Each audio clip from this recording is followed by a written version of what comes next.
Well, a big g'day and a big happy Father's Day to all our dads, to our granddads, to male role models in our life. We hope you've been well celebrated today and that you've had a fantastic Sunday spent with loved ones.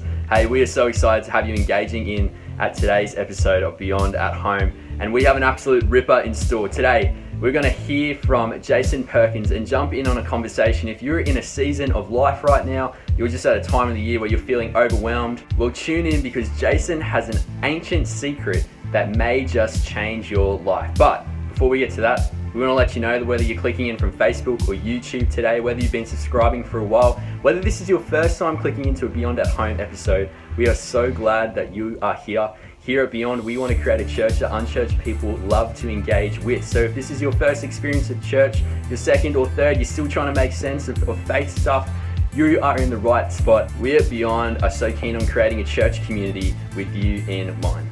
We hope you enjoyed today's episode. Over to you, Perko. Hey, Beyond at Home, Perko here for part 3 of this series where we're talking about the lifestyle of Jesus. Last week in episode 2, Chris did a phenomenal job of telling us about this practice of silence and solitude that Jesus had as a part of his life. Today, I want to share with you one of my favorite practices. It's called Sabbath. And I want to take you on a bit of a journey to one of my favorite places to Sabbath. I grabbed a cup of tea from one of my favorite joints before I took off, and I would love for you to try and figure out where we filmed this segment and what location we were at. Enjoy. Have you ever spent hours and hours waiting on the phone for a customer support person to help you with your computer or some other piece of technology, and you finally get them on the phone and then they ask you that famous question, have you restarted your fill in the blank? I don't know if you've ever had that experience. I know I've had that experience so many times. The first thing they always tell you to do is to restart whatever it is you're having a problem with. The other day, I found myself on my laptop and I was in my web browser and I had opened up 46 different tabs on my web browser. That's how much research I was doing. And I noticed it because my web browser wasn't functioning as well as it normally did. So I decided instead of closing each individual tab, I would just restart the browser. It was amazing the difference that it made with the browser and how it was performing. Today, I want to share with you an ancient secret that will help you with your technology. Even more importantly, will help you with your life. And as a bonus, I think this secret could help you spend less time on customer support lines waiting for them to answer and even keep you out of the doctor's office. But before I get to all of that, I want to share with you something that I have personally that is a disease that has taken me into the doctor's office from time to time. So let's take a look at it. So the disease that I have, it's called moreitis. That's not the technical name for it or the medical term for it, but at the end of the day, I have this inner desire for more accomplishments. I constantly want to get more things done, only to find that at the end of the day or the end of the week, there's still more to be done. There's more things that get on my to-do list. I also have this desire not just for more accomplishments, but for the accumulation of more. I'd like to have a little bit more house or a little bit more money or maybe even a little bit better car. We all have this insatiable desire for more. That's the good news for me, is that it's not something I just struggle with alone, but all of us struggle with it. Not only do we want more things and we want to accomplish more, we also want to experience more. We want to go on yet another holiday. We want to have more entertainment in our lives. The good news for you and for me is that all of us struggle with this. We all have a little bit of moreitis. And I actually think this is something that God has put inside of each of us.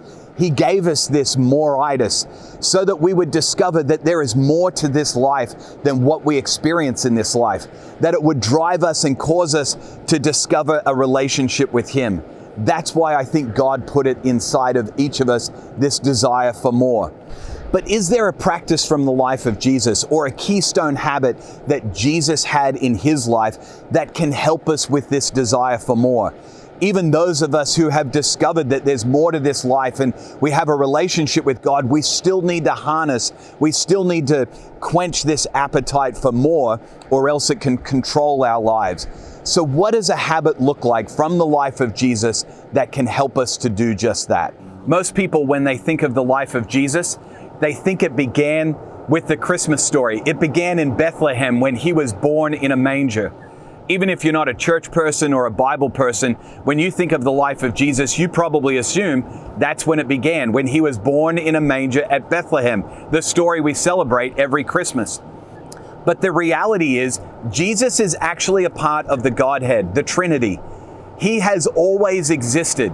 His best friend John, when he started his account of Jesus' life, he used these words. He said, "In the beginning was the Word," meaning Jesus. "And the Word was with God, and the Word was God."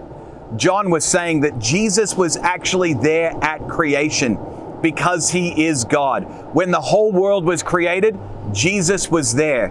And not only did he create the whole world, he created a keystone habit that helps us with this problem of moritis that we all deal with. If you read the account of the creation story, you'll know that God on the first day created the idea, the concept of light. Then he went on to create the sky, and on days 3, 4, and 5, he created the heavens and the earth. He created the fish of the sea and the birds of the air, and even the animals that walk across the earth. On day 6, he also created human beings, Adam and Eve. But then on day 7, Jesus, being God, created a keystone habit that is helpful for all of us. It says in the account of the creation story that on day 7, God rested. He created this idea of Sabbath, or in the Hebrew language, they call it Shabbat. It literally means to stop and rest. God didn't create anything else on day 7, but this keystone habit for all of us to enjoy. It's called Sabbath. And later on in Jesus' life, he had a lot to say about it, especially one day when he was walking through a field with his disciples. Now, before we get to the story of Jesus and his disciples walking through the grain fields, I need to catch you up on a little bit of Jewish history. From the moment of creation when the Sabbath, this keystone habit, was created, all throughout Jewish history, the Jewish culture were really focused on this idea of Sabbath. In fact, in the 10 Commandments, we are reminded of remembering the Sabbath and the goal of keeping it holy or separated from the rest of the week. The Jews, though, over time began to actually worship the Sabbath rather than the God of the Sabbath, which is why, as Jesus was walking through the grain fields with his disciples, some of the religious leaders, the Pharisee, took offense to what the disciples were doing as they were walking along.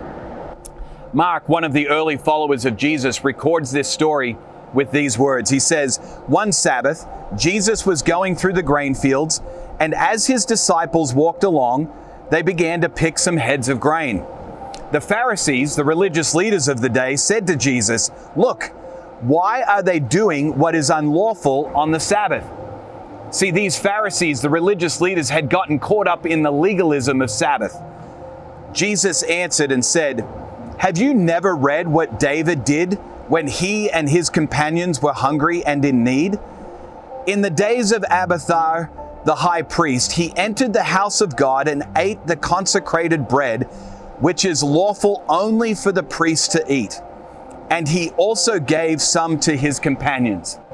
Jesus tells them an old ancient Israelite story that all of these Pharisees would have known all too well, to prove to them the reason for the Sabbath, to help them really understand the true meaning of Sabbath.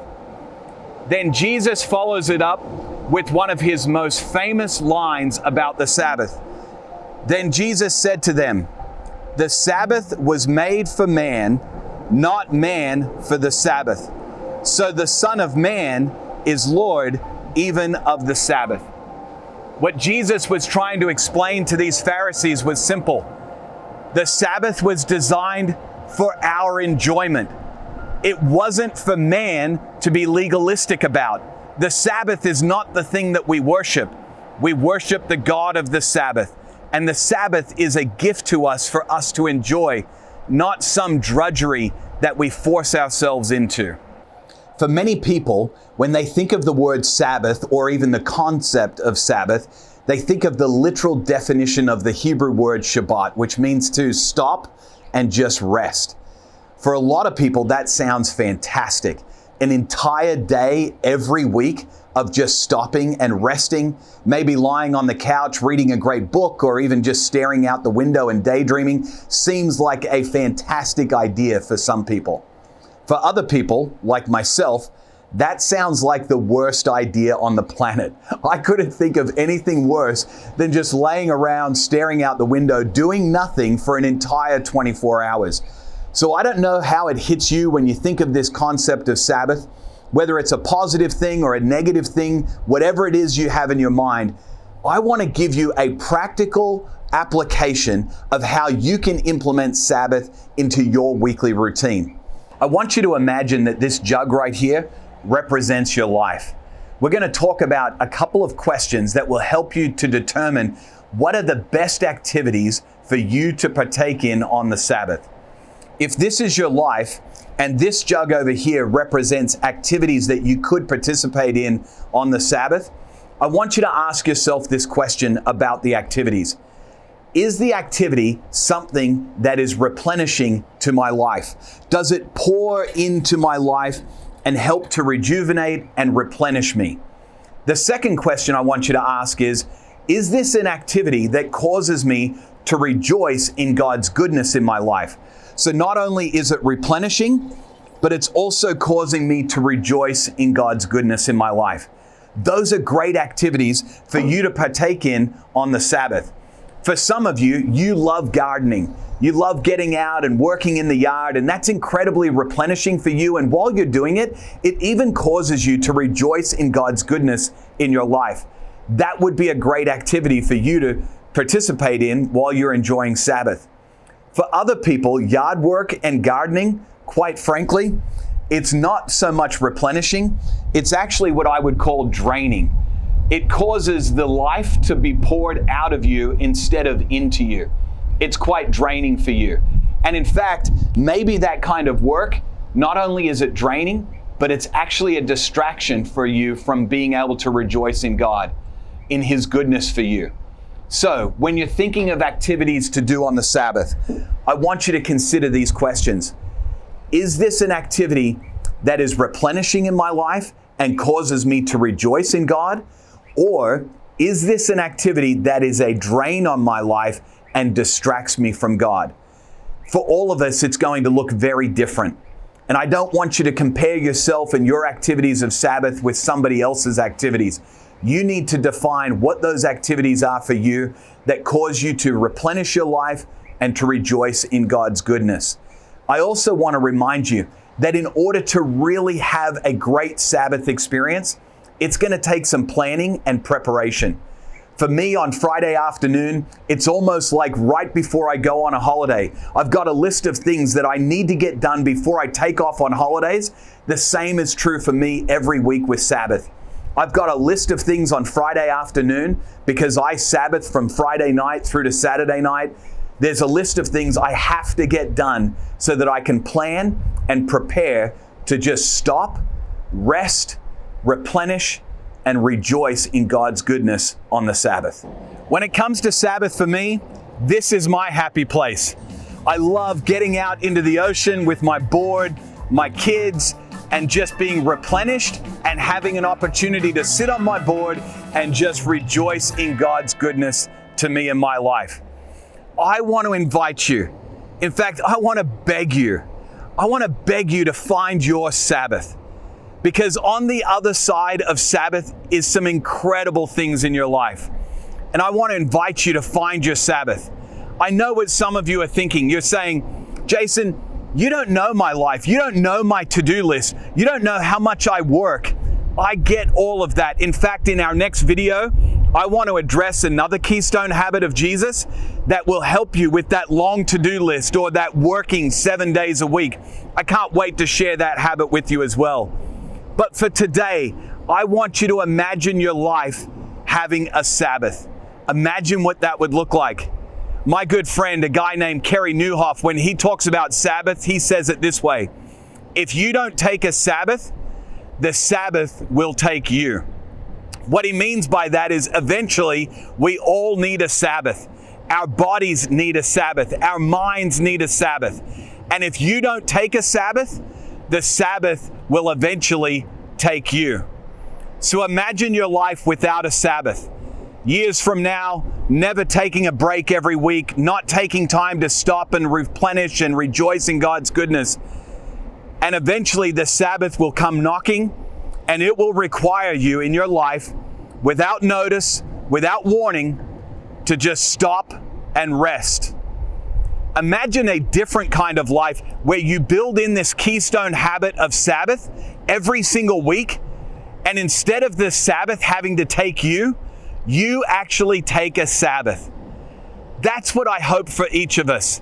I hope that for you, just as I hope it is for me.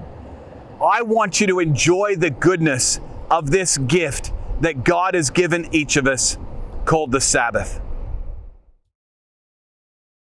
Well, thank you again for joining us for today's episode of Beyond at Home. If you enjoyed Perko's conversation around Sabbath, or maybe if you'd like to take next steps in your journey, or even possibly learn a little bit more about faith in the process, we've got some next steps for you. We'd love to invite you to fill out one of our virtual Connect cards that's popping up in the comment section below right now. If you're not someone who likes clicking on a link, don't worry. All you need to do is just type the word Connect into the comment section below, and one of our Beyond host team will follow up with you. Thank you so much again for letting us host you. We were so glad you made it. Have a wonderful rest of your week, and happy Father's Day. Bye.